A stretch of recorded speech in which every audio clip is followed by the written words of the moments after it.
All right, today was a big day at the United Nations. First, President Bush gave his speech this morning about the Middle East. And then later, the main event. Iran's President Tom takes to the stage to try to prove to the world he's not completely nuts. Unfortunately for us, he's a pretty good actor.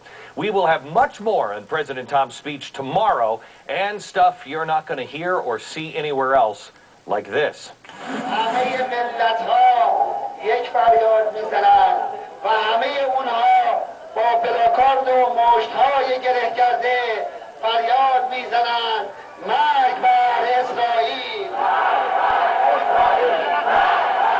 Can you even imagine if President Bush gave that speech in Wisconsin and had people shouting death to Iran? Do you think the UN would invite him to speak and then give him a rousing welcome like they have President Tom? And that's tonight's point.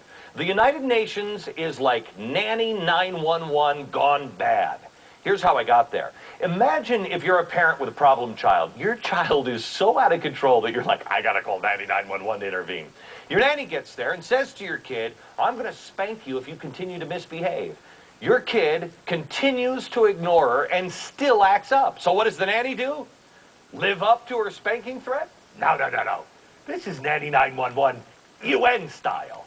Not only does she refuse to spank the child, she sides with the child and then asks him to speak at the nanny convention and then tells you, you should really listen to your child. What kind of miserable brat do you think you'd be raising?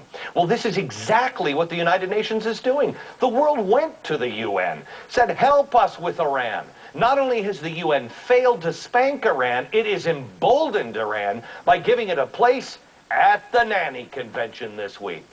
When President